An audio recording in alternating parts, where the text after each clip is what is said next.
Bien, queridos hermanos y hermanas, vamos a continuar en nuestro comentario de la Carta a los Romanos, capítulo 6. Hoy nos fijamos principalmente en la sección que va del versículo 15 en adelante, procurando llegar al final del capítulo. Tenemos el tema ya enmarcado porque la semana pasada estábamos hablando de la cuestión del pecado y de la relación del cristiano con ese aspecto de la personalidad humana que es la transgresión o la rebeldía contra la ley de Dios. No olvidemos siempre que el pecado es eso, es la transgresión de la ley de Dios o la desobediencia a la ley de Dios. Así lo define la Escritura misma y no hemos de olvidar nunca que se trata de un acto de desobediencia o de rebeldía. Por eso la ley, concretamente los 10 mandamientos, están puestos en una forma imperativa, ya sea afirmativa o negativa, ¿verdad? Pues para decirnos que tenemos el deber, la obligación de cumplir y observar esas reglas que Dios nos da, que son reglas de conducta en el terreno religioso, naturalmente, en cuanto al culto a Dios, en cuanto a nuestra adoración, pero también son reglas de conducta con respecto al prójimo. Y la transgresión, es decir, la omisión o simplemente la acción contraria a esas reglas, eso es el pecado. El pecado es una transgresión, desobediencia o rebeldía, podamos llamarla de muchas formas, de la ley de Dios. Por eso, naturalmente, es evidente que las cosas que no están escritas en la palabra de Dios como mandamiento no pueden ser pecados si se realizan. En eso hay que tener en cuenta que a veces en el mundo cristiano se han fabricado diferentes tipos de pecado. Empezamos por la Iglesia Católica que subdivide los mortales de los veniales y luego entre los que son mandamientos de Dios también ellos han puesto un apéndice que son los mandamientos de la Iglesia. Y la transgresión de un mandamiento de la Iglesia, pues eso constituye también un pecado. Pero esos mandamientos de la Iglesia no están en realidad dentro de la ley de Dios, dentro de las Escrituras. Y por eso, bueno, por ejemplo, pongo el ejemplo de la observancia de las festividades de la Iglesia, de la obligación de la misa y otros diversos mandamientos que la Iglesia romana tiene como tales mandamientos de la Madre Iglesia. Esos no constituirían pecado porque no están en las Escrituras, no son mandamientos de hombres. Los fariseos habían también acumulado una gran cantidad de mandamientos de hombres y los habían constituido en normas de cumplimiento obligado, que si no se realizaban, pues eran tachadas como pecado, definidas como pecado. Pero aquí la Biblia no habla de eso, que habla de la ley de Dios. Con ello no me refiero a los mandamientos, a los 10 mandamientos únicamente, porque cuando hablamos de la ley de Dios, aquí en las páginas del Nuevo Testamento, hemos de recordar que esa ley, que el Señor mismo dice que no ha venido a derogarla, sino a cumplirla, tiene un cumplimiento muy especial, porque el Señor hizo tal interpretación de la ley de Moisés que la resume en 2 grandes mandamientos. Es el amor a Dios y el amor al prójimo. Y nos dice que de eso depende todo. De eso depende todo. Y precisamente aquí en este capítulo 6 de la Carta a los Romanos, aunque no se habla de ese resumen de la ley, sí que viene a decirnos que el pecado es ciertamente la transgresión de la ley de Dios, pero que ese pecado no lo hemos de mirar estrictamente en términos de la ley de Moisés, del libro del Levítico, por ejemplo. Incluso ya los 10 mandamientos, que son 10 mandamientos muy concretos, a su vez se resumen, para que lo entendamos mejor, en el amor a Dios y el amor al prójimo. El amor a Dios significa también obediencia a Dios, y naturalmente que un cristiano no va a interpretar esto, no debe interpretarlo en un sentido sentimental. Es decir, yo amo mucho a Dios o yo amo mucho a mi prójimo, sino que se trata de actos, de hechos, de una actitud que se traduce en una manera de vivir. Y en esa manera de vivir se vuelca el amor a Dios para no ofenderle y el amor al prójimo para considerarlo como a nosotros mismos. ¿Quiero yo decir con esto que podemos olvidar los 10 mandamientos? No, no podemos olvidarlos, claro que no. Los 10 mandamientos es el despliegue de ese resumen: amarás al Señor tu Dios y amarás a tu prójimo. Bien, el apóstol Pablo, aquí en la carta a los Romanos, él está batallando realmente contra aquellos intérpretes de la ley, como lo veremos en la carta a los Gálatas algún día, si Dios quiere, que tomaban la ley al pie de la letra, y no solamente los 10 mandamientos, sino toda la ley, porque eran judíos.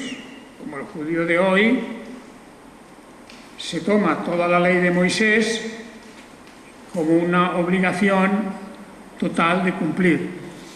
Y no solamente ya la ley de Moisés, sino las tradiciones de los ancianos, las tradiciones de los que hicieron comentarios, escribieron comentarios y enseñanzas de la ley. Todo eso es una enorme carga que el judaísmo lleva encima hasta nuestros días.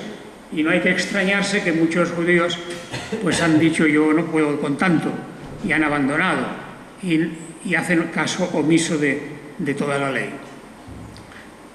Pero el apóstol está luchando contra esa realidad que en su tiempo era muy, muy patente, que amenazaba a la Iglesia, y por eso nos da una visión muy diferente de nuestra relación con el Señor y nuestra relación con la ley de Dios. Y la relación con el Señor es, que ya la hemos comentado en la primera parte del capítulo 6, que nuestra unión con Jesucristo es la explicación de todo lo que debemos hacer y por qué debemos hacerlo y de dónde sacaremos las fuerzas para hacerlo.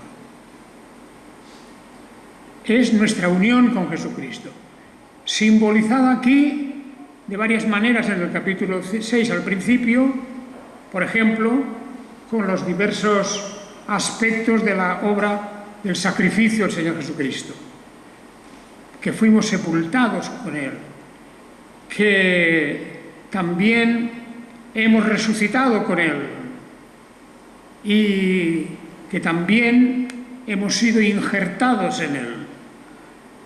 Todas esas expresiones que habla al principio del capítulo 6 se están refiriendo a aspectos de la compenetración de nuestra vida con la vida del Señor Jesucristo, de su vida y de su obra. Y un cristiano, por lo tanto, no tiene que estar pensando de una manera, yo diría, pues, puramente intelectual en cómo es la vida cristiana, sino buscar la relación y la comunión con el Señor Jesucristo por medio de las Escrituras, por medio de la oración y por medio del amor al prójimo. Del amor al prójimo, porque en nuestro prójimo, y acordémonos de la gran parábola del samaritano, en el prójimo, no solamente en los que son de nuestra familia cristiana, sino el prójimo en general, como aquel samaritano hizo, es una manifestación en la que podemos nosotros volcar también nuestro amor a Dios. Porque el que dice que ha visto a Dios o que ama a Dios, pero no se interesa en el prójimo, no puede realmente decir que dice la verdad. No se pueden separar. Y entonces, aquí habla en este capítulo 6, de cómo verdaderamente tenemos nosotros que considerarnos con respecto al pecado como muertos con respecto al pecado, porque no podemos consentir que sea una fuerza dominante en nuestra vida. Y en ese sentido hemos de darnos por muertos al pecado, pero vivos para Dios en Jesús el Mesías. Total. Terminaba esta parte primera del capítulo 6 diciendo que no reine el pecado en vosotros. Ya os dije el domingo pasado. Esta expresión denota que el pecado continúa presente. Es decir, aquel, digamos, déficit de nuestra naturaleza humana, que fue creado, provocado por el pecado original, eso continúa en nosotros. Como si quisiéramos hablar de los rescoldos o las brasas de un fuego que están ahí todavía, no está apagado. No está apagado. Ahí hay todavía una cierta relación con el imperio del mal. Y por eso la Escritura nos exhorta, nos avisa y nos conmina a que estemos alerta para no caer de nuevo en la tentación, para no ser arrastrados de nuevo. El Señor Jesucristo habló de Satanás dando vueltas alrededor del rebaño del Señor, mirando a ver a quién puede coger. Porque sabe que puede coger, puede hacer caer a alguien, puede provocar el tropiezo y el pecado, incluso dentro del rebaño de Dios. Y si éste no está alerta, no está preparado, no está preocupado por ello, pues qué fácil es que de un modo u otro seamos arrastrados. Y por lo tanto dice, no reine el pecado en vosotros, no reine el pecado. Y luego dice en el versículo 14 de este capítulo 6, el pecado no se enseñoreará de vosotros. No se enseñoreará. Es lo mismo que no reine, que no reinará. Pero ¿quiere decir eso que se ha cortado totalmente la conexión con el pecado? No.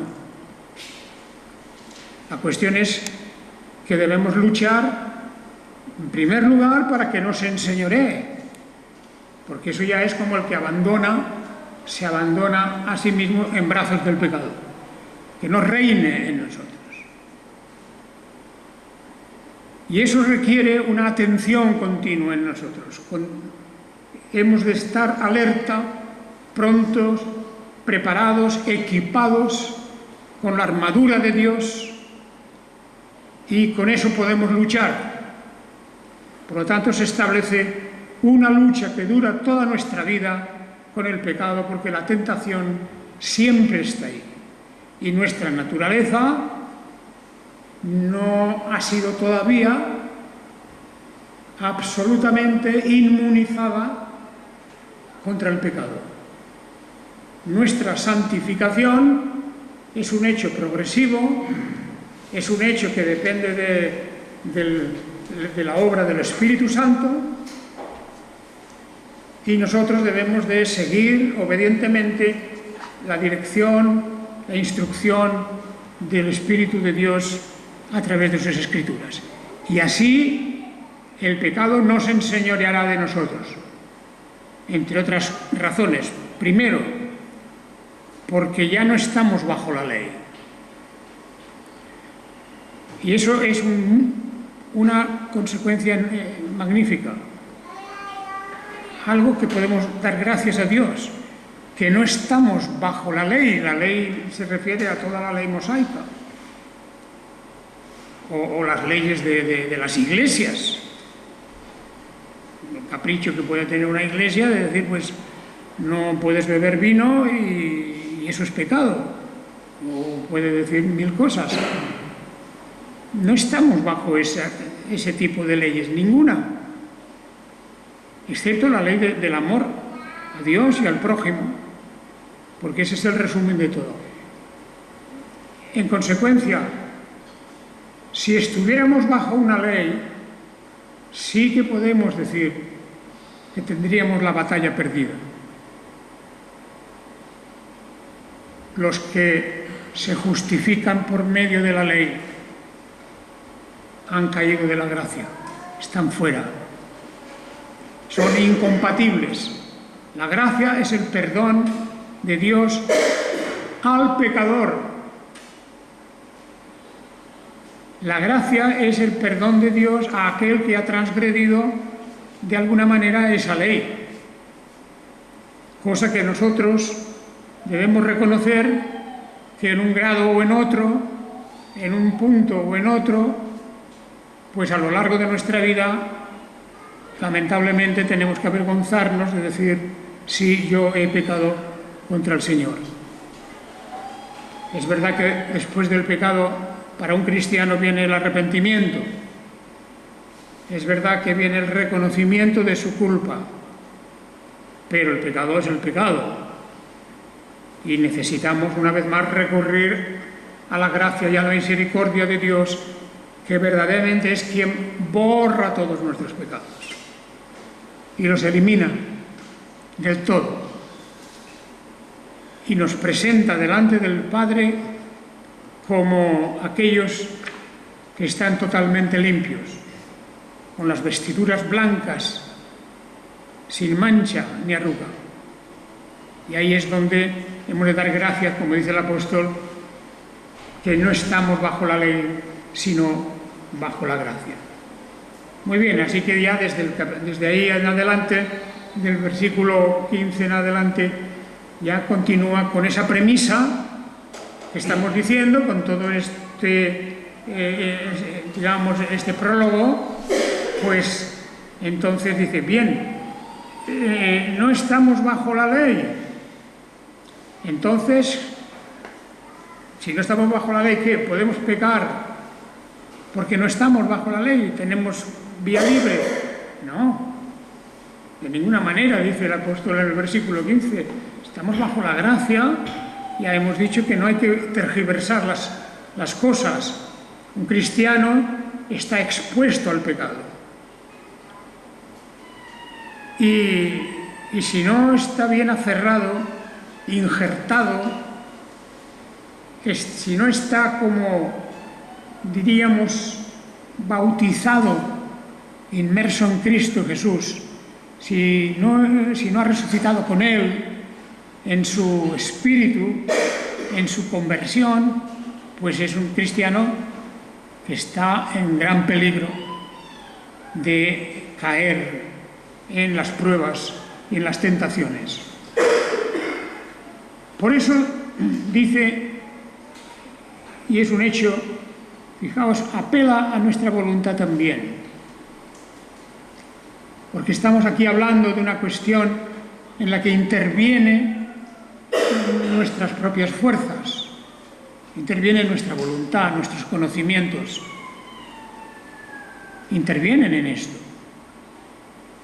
La voluntad nuestra no es libre, no es perfecta, pero tenemos una voluntad, la tenemos ahí, es uno de los aspectos de la creación de Dios, de nuestra espiritualidad y de nuestra semejanza a la imagen de Dios. Tenemos una voluntad, pero esa voluntad se nos dice que en la situación del pecado, de pecadores, está esclavizada.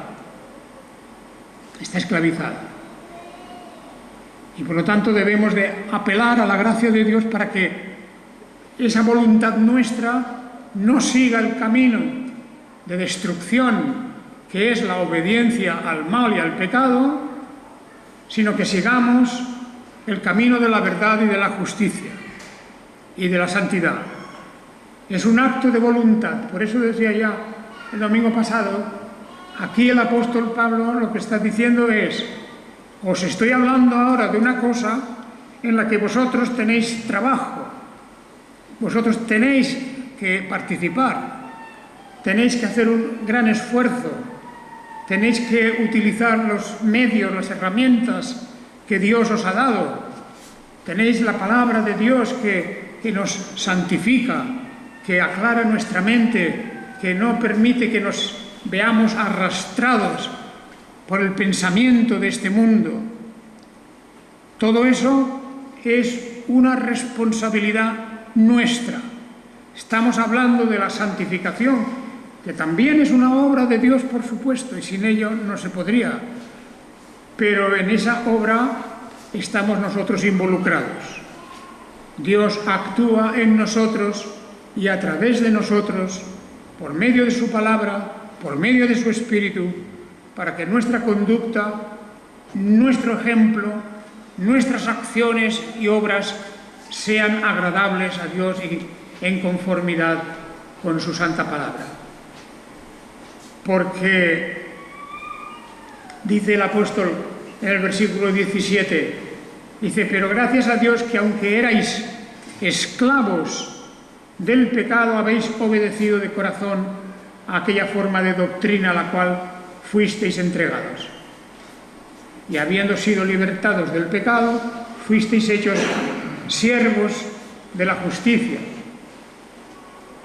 Una aclaración. Aquí habla de esclavos y de siervos. El texto griego usa una sola palabra, que es doulos, y nada más que doulos. Doulos puede ser un esclavo, puede ser un siervo. No, la diferencia en el Nuevo Testamento en cuanto a palabra no existe. Pero es igual, porque no nos vamos a poner a definir ahora la diferencia entre un esclavo y un siervo.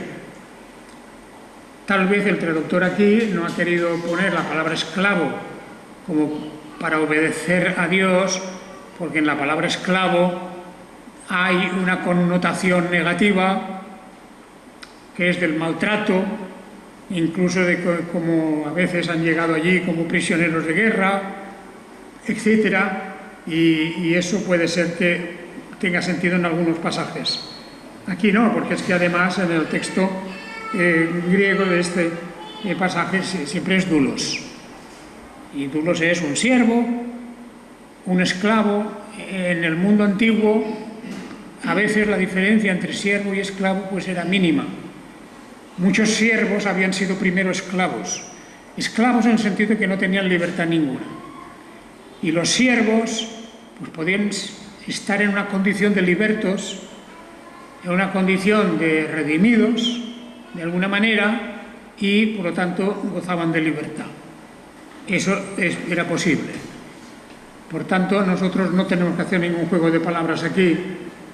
El versículo 17 se podría traducir diciendo: gracias a Dios, aunque erais esclavos del pecado, habéis obedecido de corazón a aquella forma de doctrina a la cual fuisteis entregados, y habiendo sido libertados del pecado, fuisteis hechos esclavos de la justicia. Pero para nosotros es verdad que la palabra esclavo siempre tiene una connotación negativa, y aquí no, porque doulos, repito que aquí delante mismo tengo un vocabulario, doulos, esclavo, siervo, y hay un sentido también, digamos, un poco menos literal, que significa estar ligado, estar atado a algo, a alguien. Pero puede ser una cosa buena o una cosa mala. Por ejemplo, se utilizaba en el matrimonio, se hablaba con este verbo del matrimonio. El matrimonio pues, puede ser muy bueno o muy malo, ¿verdad? Puede ser una esclavitud o puede ser un servicio de amor. Y en definitiva es una palabra que tenemos que buscar su contexto para traducirla bien. Y aquí no hay problema, simplemente que habiendo sido libertados del pecado, ahí sí que podemos decir que éramos esclavos, maltratados, sin libertad, hemos sido hechos esclavos de la justicia. ¿Qué es lo que cambia aquí? Lo que cambia no es la palabra o el verbo, lo que cambia es quién es el amo. ¿Quién es el amo en una situación o en otra? En un caso el pecado, en otro caso la justicia, o sea, la rectitud, la verdad, el amor, todo eso. Ahora Dios nos ha libertado del pecado y hemos sido hechos esclavos de la justicia, porque no hay ninguna connotación negativa en doulos, en la palabra doulos. En español sí que es verdad que esclavo casi lo hemos reducido ya a una condición humillante y verdaderamente dramática, pero no es así en la lengua griega. Por lo tanto es igual, somos siervos del Señor como antes habíamos sido siervos del pecado. Esa es la cuestión que el apóstol está tratando. Y así, por lo tanto, él dice, bueno, en consecuencia, como hemos pasado de un amo a otro amo, que eso es lo que importa, la relación es esa, cuando el amo es bueno, nuestro servicio a él no depende de la palabra que usamos, somos servidores de ese amo bueno. Mientras que antes, si eran un amo malo, entonces sí que importa, porque era una vida de calamidad, una vida de privaciones, una vida de violencia, de muerte a veces, porque el esclavo en el Imperio Romano, por ejemplo, no era considerado como persona, con derechos. Tenía los mismos derechos un perro que un esclavo. Y por lo tanto, eso era una forma de decirnos, lo que importa aquí es que se nos ha libertado de una relación con un amo malo y hemos pasado a una relación con un amo bueno. En una circunstancia estábamos sometidos al amo malo, nuestra voluntad no contaba, ahora estamos sometidos a un amo bueno. Y aquí nuestra voluntad tiene que ir paralela a la voluntad de este amo. Tiene que ser congruente con la voluntad del amo bueno. Y ahí es donde viene todo el proceso de la santificación. Ahí es donde aprendemos esa santificación. Ahí naturalmente vemos, y eso ya aparece en otro lugar, de la misma presencia del Espíritu de Dios en nosotros. por el Espíritu de nuestro Señor Jesucristo en nosotros, que nos impulsa y nos lleva y nos guía a su palabra, a la oración, a las buenas obras, al amor. Todo eso es el resultado de esta nueva relación, de este nuevo amo que tenemos. Y entonces el apóstol dice en estos versículos del 19 para adelante, dice: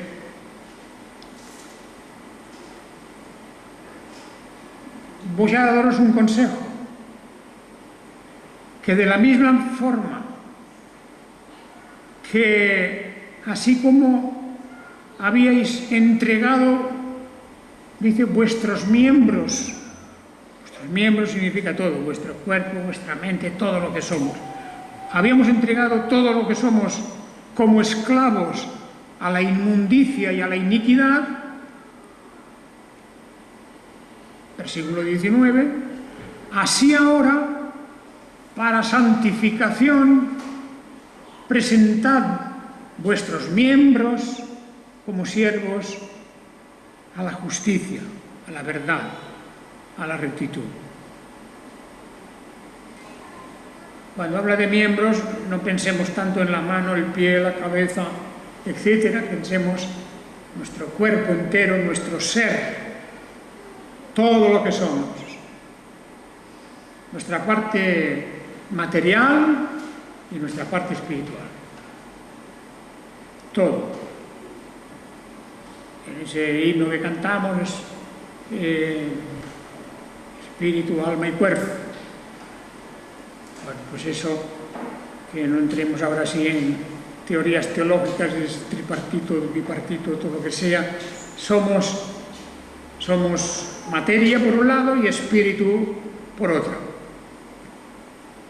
Y dentro de lo que llamamos espíritu, pues están todas nuestras emociones, nuestro intelecto, nuestra memoria, nuestra voluntad, todo eso. Pero qué importante es de que veamos la diferencia, porque entregarnos, como habíamos hecho antes, a la vida sin sentido, que aquí llama la inmundicia e iniquidad, ahora debe estar entregado para la santificación. Y luego, claro, nos pregunta en el versículo 21, ¿qué fruto teníais entonces de aquellas cosas de las cuales ahora os avergonzáis? Porque el fin de ellas es muerte. Y es verdad, indudablemente. Cuando miramos atrás y consideramos nuestra vida, que a veces era vacía, a veces estaba demasiado llena de cosas inmundas, o la vida en donde no había felicidad, o la vida donde no había amor ni ningún interés en el prójimo. Todas estas cosas, sin pensar para nada en la eternidad, sin pensar para nada en el juicio, en el reino de Dios. Entonces la diferencia es muy grande. Antes no teníamos eso. Es una nueva perspectiva de la vida. Y ahora, dice, habiendo sido librados, versículo 22, habiendo sido librados del pecado y hechos siervos de Dios o esclavos de Dios, tenéis vuestro fruto para santificación y al fin vida eterna. Imaginaos que fijaos la disyuntiva que nos pone aquí. Había un camino y había otro camino. Y antes estábamos en un camino y ahí hubiéramos seguido inútilmente, perdiendo nuestra vida, nuestro tiempo, nuestras facultades, todo desperdiciado, actuando sin sentido. Pero Dios nos ha rescatado de eso y nos ha traído a una nueva vida en la cual cuenta el amor a Dios y el amor al prójimo. Y eso por la gracia divina, el amor de Dios, el poder del Espíritu de Dios que nos ha traído hasta eso. Total, resumen, la paga del pecado es muerte. Pero la dádiva de Dios es vida eterna en Jesús, el Mesías, Señor nuestro.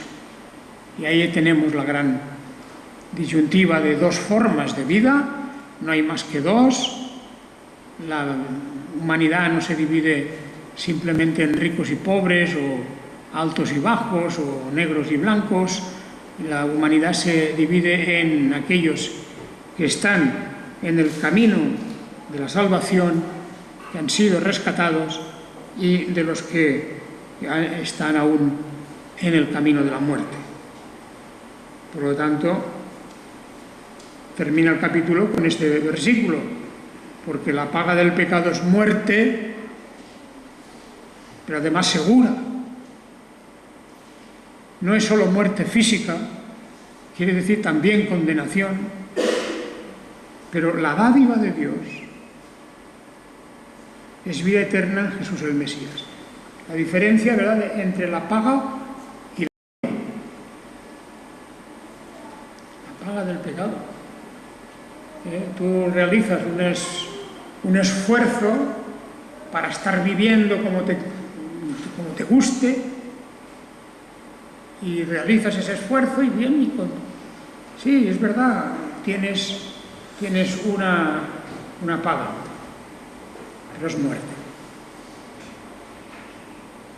Muerte completa. Pero Dios nos da un regalo, el don de Dios, la dádiva de Dios es vida eterna en Jesús el Mesías, Señor nuestro. De manera que, queridos hermanos, ahí tenemos para reflexionar en este capítulo 6, que verdaderamente nos ha puesto ya en las vías del servicio a Dios. El servicio a Dios. Aquí más adelante, ahí está el capítulo 7, que es un recordatorio de nuevo de que estamos libres de la ley.